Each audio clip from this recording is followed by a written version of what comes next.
Durant la Seconde Guerre mondiale, les Français n'étaient pas seuls pour résister sur leur territoire. Plus de 1000 Allemands antifascistes ont lutté à leur côté contre le régime nazi. Portrait de ces femmes et hommes prêts à tout pour redresser les torts de leur pays d'origine. Vous écoutez La résistance allemande en France, première partie.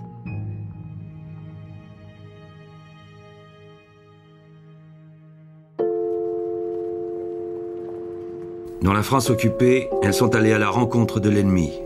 Elles s'appellent Martha Fracasse, Doris von Schontan, Genia Nord, plus de 100 femmes allemandes entrées en résistance.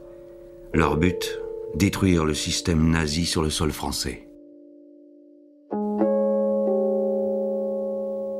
Ils sont allemands dans la France occupée, résistants, infiltrés au cœur de l'armée d'Hitler. Ils sont plus de 1000 hommes. Leur but, détruire le système nazi sur le sol français.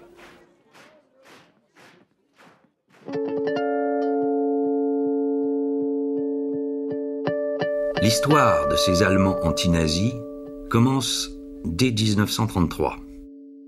Hitler arrive au pouvoir. Ses opposants sont menacés de mort. Ils doivent fuir. Certains prendront les armes dans les brigades internationales aux côtés des Espagnols en lutte contre Franco. D'autres organiseront en France une opposition intellectuelle. Mais le destin de tous ces opposants est scellé. En 1939, la France capitule devant Hitler et le fascisme triomphe en Espagne. En France, les Allemands réfugiés politiques ou membres des brigades internationales chassés d'Espagne sont internés dans des camps. Le gouvernement de Vichy décide de les livrer aux nazis. Au camp du Vernet, près de Toulouse, les prisonniers allemands s'organisent. Avec l'aide des partis communistes allemands et français, une organisation secrète va voir le jour dans le camp et se ramifier dans toute la France. Ce mouvement de résistance est baptisé Travail allemand. Son but, détruire le système nazi sur le sol français. Depuis des années, les anciens résistants de Travail allemand témoignent. Aujourd'hui, Gerhard Léo est venu de Berlin pour raconter son histoire à des lycéens de Montpellier. Cela commence avec l'arrivée de Hitler au pouvoir en 1933 et la persécution de ses opposants. J'avais 9 ans cette nuit-là et une cohorte de SA, de section d'assaut, des nervis du parti nazi, se sont acharnés sur notre maison. Ils ont enfoncé la porte d'entrée à 2h30 du matin avec les mousquetons de leurs carabines, avec les crosses de leurs carabines, et ils ont sorti mon père qui était déjà ensanglanté et chancelant de sa chambre à coucher. Ils l'ont mené en bas, ils l'ont presque tué devant sa femme et les regards de ses enfants. Et moi, j'ai vu ça de ma fenêtre à ce moment-là. C'est une image qui ne me quitte pas. Ils ont jeté mon père dans le camion, déjà sans vie, et il a disparu pendant des semaines où nous ne savions pas où il était. Le visage du nazisme que j'avais vu à ce moment-là, c'était son vrai visage. C'est ainsi, et beaucoup plus brutalement encore, et beaucoup plus cruellement, qu'ils ont agi de par le monde, partout où ils ont pu mettre leurs bottes. Moi, je dis, je suis devenu un anti-nazi, un antifasciste à 9 ans, dans la nuit du 28 février. Et mes parents, après que les passeports de mes parents ont été confisqués, tous nos comptes en banque avaient été confisqués, mes parents ont décidé de quitter l'Allemagne et pour venir nous réfugier en France. Mon père a ouvert une petite librairie du côté de la place de la République, rue Mellet, une petite librairie qui s'adressait avec les premiers livres anti-nazis écrits en allemand et déjà en français aux éditions Carrefour, surtout à l'émigration allemande. Il y avait environ, à la fin de 1933, il y avait environ 30 000 réfugiés allemands, n'est-ce pas, à Paris seulement. Et c'est dans cette atmosphère d'antinazisme que j'ai grandi. Et lorsque mes compatriotes en uniforme ont envahi la France en juin 1940, ma place était auprès de mes camarades français de la résistance. J'ai un vieil album. Je ne sais pas si ma fille l'avait pris pour faire des photographies. Le père de Maria Wagner était résistant communiste anti-nazi, réfugié en France depuis 1933.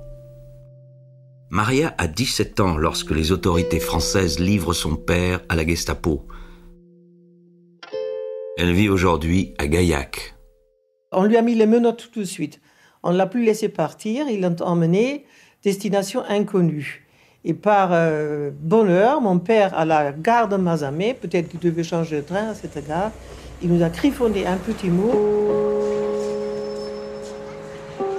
Les gendarmes sont venus me chercher et me transfèrent à Castres. Je ne sais pas ce qui va advenir de moi. Versuch alles über mich, mettez tout en œuvre pour avoir de mes nouvelles. Toi et Maria, il faut que vous alliez chez le préfet et peut-être aussi chez le pasteur protestant. Voilà.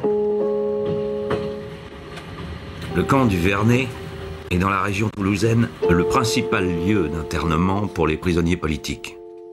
Mais on y réserve un sort particulier aux dirigeants. Séparés de leurs camarades, ils sont conduits à la prison de Castres, à quelques kilomètres de là, avant d'être livrés à la Gestapo. C'est à la prison de Castres que Maria tentera de voir son père. J'ai écrit au préfet, j'ai été voir à la prison, carrément, à la prison de Castres. J'avais 17 ans, 17-18 ans. Ouais. Alors le directeur m'a brusquement poussé dehors en me disant il n'y a pas de Joseph Wagner ici. Et puis donc, je me suis appuyée contre le mur, j'étais émue, les larmes sont venues. Et là, les deux gardiens de prison sont venus vers moi et ils m'ont dit « Mademoiselle, votre père, il est bien dans la prison, mais ce n'est pas pour être livré à la Gestapo, c'est pour être protégé. Il ne risque rien. »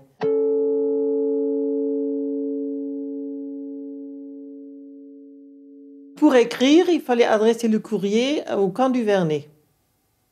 Les courriers et les colis, ils transvasaient par le camp du Vernet. Et j'ai une lettre comme quoi le commandant du camp de Vernet m'avait répondu que mon père n'était pas au camp du Vernet et qu'il ne pouvait pas me dire où il était. Mais officiellement, ça passait par le camp du Vernet. Je crois que c'était la baraque 21 ou un truc comme ça. Le camp du Vernet a vu passer des prisonniers de 58 nationalités différentes.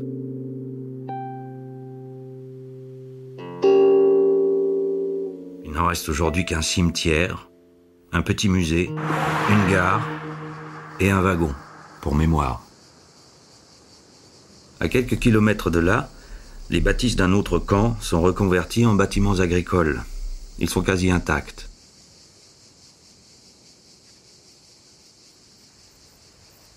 Il y aura sur le territoire français de nombreux camps.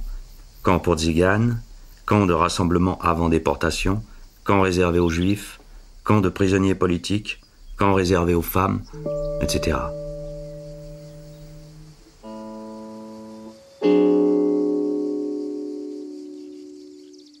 Et peu de temps après, mon père a été livré à la Gestapo par la police de Vichy.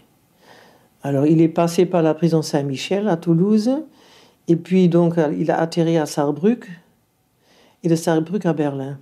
Et ça, c'est une photo qui a été prise par la Gestapo. C'est une photo qui sort des archives de la Gestapo, du même homme. Vous vous rendez compte la différence? Et à Berlin, il a comparé devant Volksgerichtshof, enfin le premier sénat du tribunal du peuple, soi-disant. Et ils ont condamné à mort au mois d'avril 1943 pour traîtrise à la patrie. Traître à la patrie. Et il a été tué le 1er septembre 1943. Il avait 46 ans. Et ça, c'est le poème que Rudolf Leonhard a fait pour lui en prison. Il était mon copain, il était mon ami. L'après-midi, 6 hommes sont venus. Ils viennent parfois pour dénicher parmi nous un homme, un nom. Ils ont emmené le copain. Il n'a pas ri, il n'a pas gémi, il n'a plus cligné de l'œil. Il n'est pas le premier, il est le troisième, il n'est pas le dernier. Les pas s'éloignent, il était mon copain, il était mon ami. Il est parti avec les 6. Est-il enchaîné? Va-t-il au travail? Devant les tribunaux, il est mon copain, il est mon ami. Où est-il aujourd'hui? Où dort-il ce jour?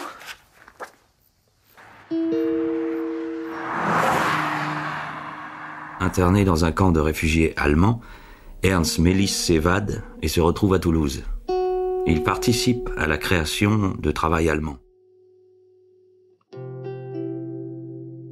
Aujourd'hui, il vit à Berlin.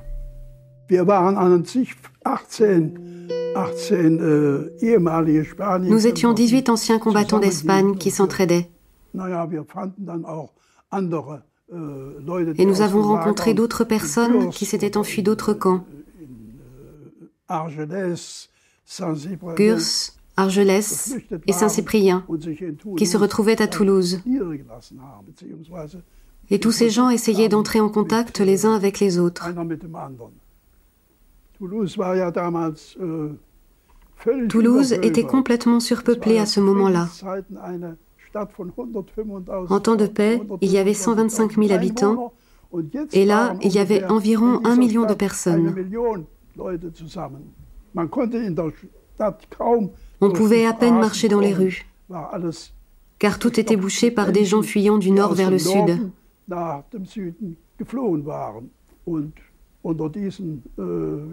Parmi eux, il y avait naturellement aussi des Allemands.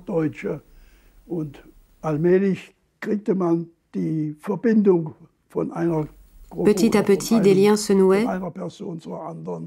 des groupes se formaient, se réunissaient et réfléchissaient à ce qu'il était possible de faire.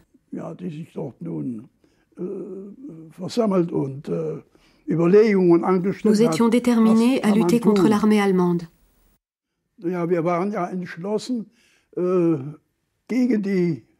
C'est pour cela que nous avons formé ce groupe qui s'appelait Travail allemand.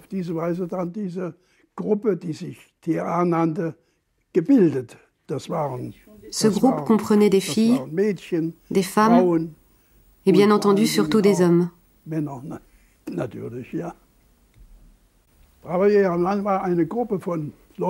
Travail allemand était un groupe de gens qui essayaient de rester en contact avec les occupants allemands.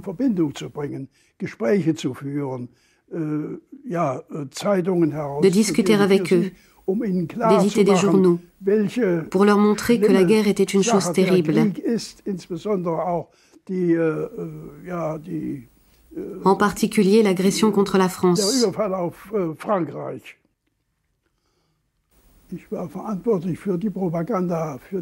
J'étais chargé de la propagande, de rédiger les journaux, les tracts. Je devais me procurer des documents, en rédiger et organiser la distribution aux soldats.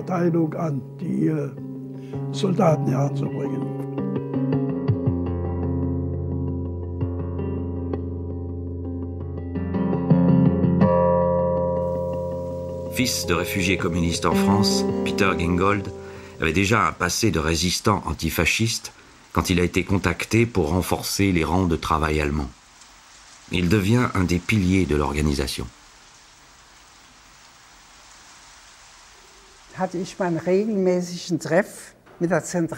J'avais des rencontres régulières avec la direction centrale. D'abord avec Otto Niebergall, puis avec quelqu'un qui est devenu célèbre plus tard, le futur ministre des Affaires étrangères de la Tchécoslovaquie, Arthur London, qui était mon contact. Lors de ces réunions, je rendais compte de mon action dans la région et je recevais une analyse de situation, des directives pour le travail à faire, etc. Il y avait toujours un contact avec la direction centrale, grâce à cette rencontre qui avait lieu toutes les 4 semaines à Paris.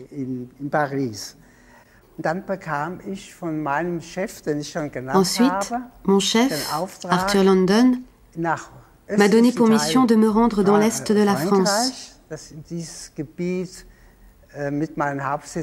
À partir de Dijon, je devais m'occuper des régions de Reims, Besançon, Belfort, Troyes, Chalon-sur-Saône et Chalon-sur-Marne, afin d'y mettre en place le TA, travail allemand.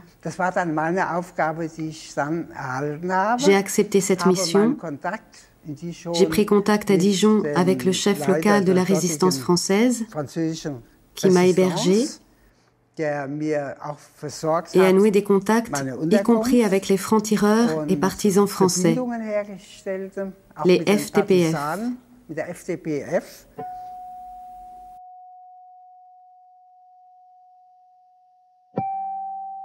J'ai été contacté par le camarade Kurt Weber, un ancien d'Espagne aussi, de Toulouse, et que j'ai été, en somme, engagé au TA Travail allemand.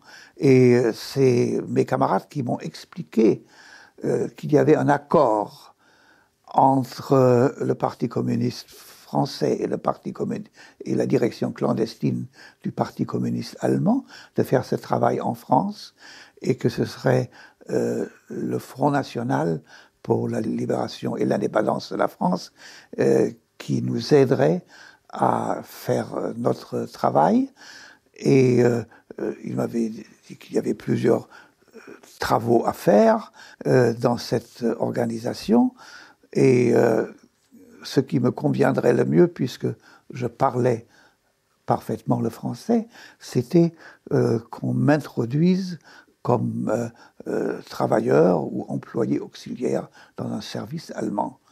J'étais d'accord avec cela. À Berlin, réunion solennelle des membres du Parti national-socialiste.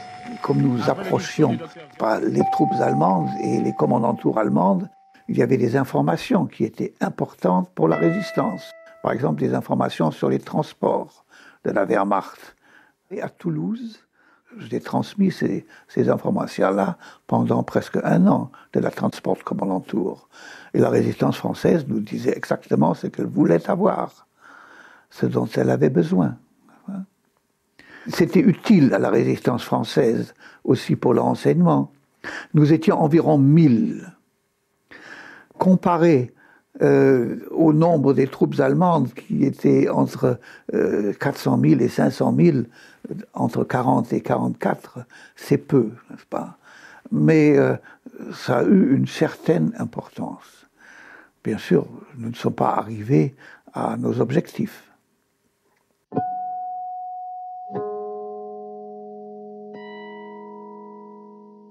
Nous avions une certaine somme d'argent. Ernst Melis, ancien interné dans un camp de réfugiés allemands et participant à la création de Travail allemand. Qui datait du temps où la vie suivait son cours normal en France. Et en plus, je dois dire que nous trouvions de l'argent. Par exemple, une amie qui travaillait dans la filiale de la Reichsbank à Toulouse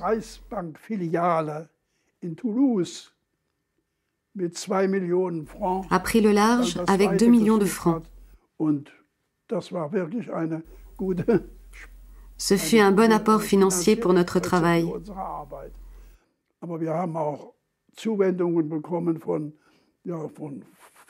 Mais il y avait aussi des sympathisants français qui nous soutenaient par des dons en argent et en nature.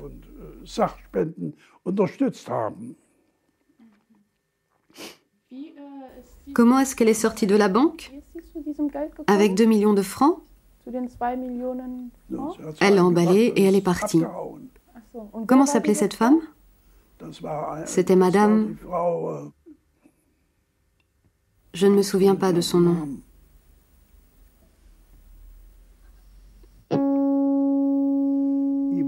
Yvonne.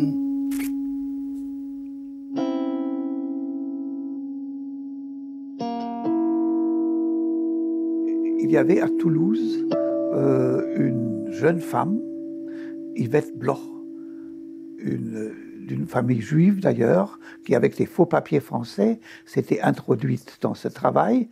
Elle était une comptable, n'est-ce pas, très affranchie, et elle montait en grade là-bas jusqu'à devenir un comptable principal à la banque de la Wehrmacht à Toulouse. Et le jour de la paye, n'est-ce pas, où sa banque recevait plusieurs millions de francs, elle a mis ça dans une valise, elle est sortie par la porte et elle nous a apporté cet argent. Et c'est avec cet argent que nous avons financé toutes nos activités jusqu'à la libération de la France. C'est aufregend. C'est excitant. Ah. Ulla Plenner est une historienne berlinoise. Elle est l'auteure d'un livre sur les femmes allemandes, résistantes et vivant en France sous l'occupation, comme l'a été sa propre mère. Das Mädchen, die Tochter, ist 1940. Sa fille est née en 1940. 1940 geboren, das kleine Kind. Sie hat das Kind Elle a beim confié le Bauern bébé à un paysan untergebracht et a dit und hat gesagt, ich « Je will an veux der participer à la Resistance. résistance ». Sie hatte den Schlüssel Elle avait la clé zum du coffre-fort. und weg. Et puis elle est partie. Sie musste ihre Haare färben. Elle a dû Sie se musste teinter ein les anderes cheveux, Gesicht an, sofort raus aus changer Toulouse. l'aspect de son visage et quitter Und sie ist immédiatement mit diesem Toulouse. Da haben sie einen Treff ausgemacht. Dora Schaul, Avec cette der Name valise, ist bekannt. elle avait rendez-vous avec Sie Dora hat das Scholl Geld nach Lyon et elles ont emmené gebracht. l'argent à Lyon.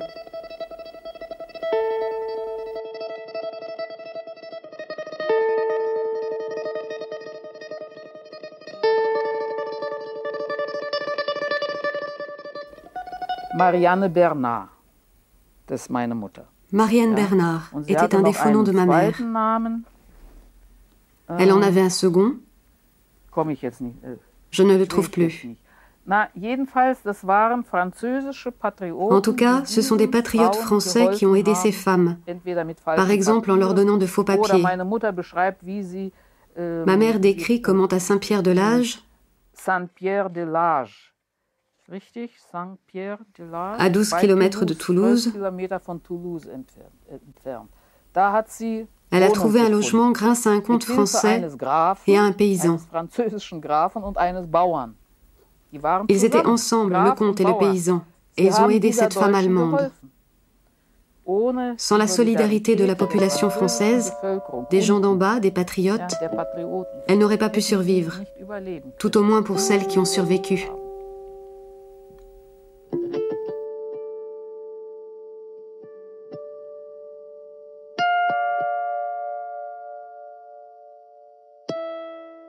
Ich habe aus Literatur En faisant mes recherches dans ce qui a été publié et dans les 132 archives, Namen j'ai retrouvé les noms de 132 femmes ayant participé à la résistance. teilgenommen. Ces 132 noms figurent dans mon livre. Namentlich genannt.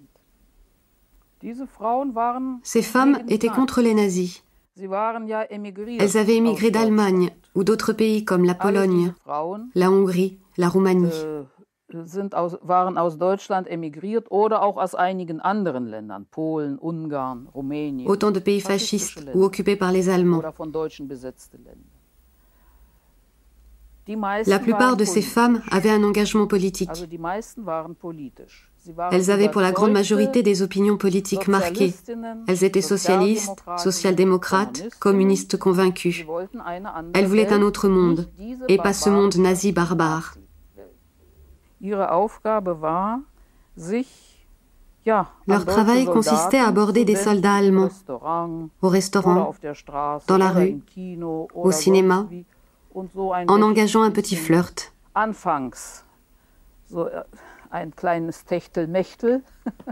Das haben die Frauen nicht gerne Les femmes n'aimaient pas ça.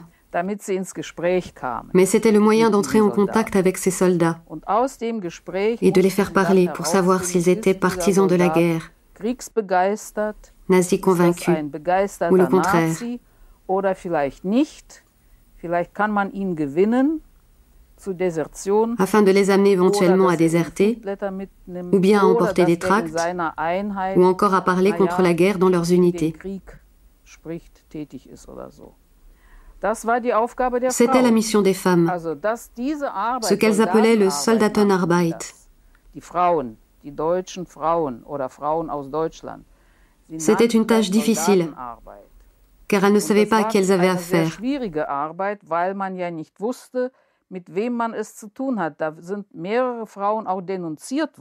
Plusieurs femmes ont été dénoncées, puis arrêtées par la gendarmerie française ou la Gestapo, et exécutées plus tard. C'était un travail très dangereux.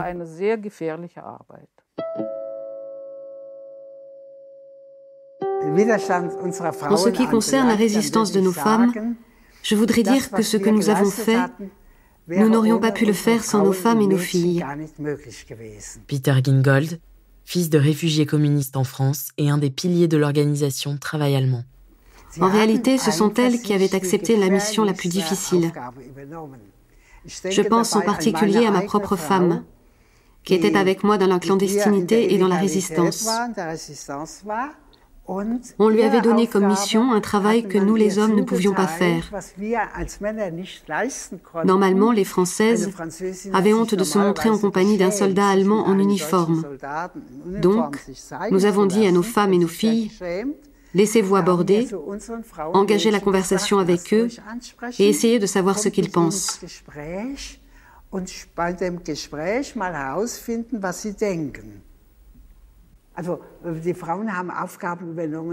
Puisque nous parlons des femmes, il faut aussi signaler qu'elles recevaient d'autres missions que nous avions beaucoup de mal à accomplir.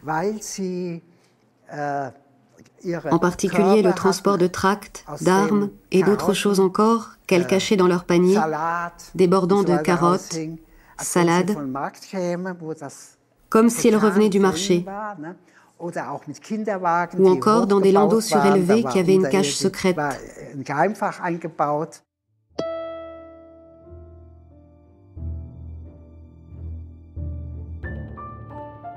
Vous venez d'écouter La résistance allemande en France. Si vous avez aimé ce podcast, vous pouvez vous abonner sur votre plateforme de podcast préférée et suivre Initial Studio sur les réseaux sociaux.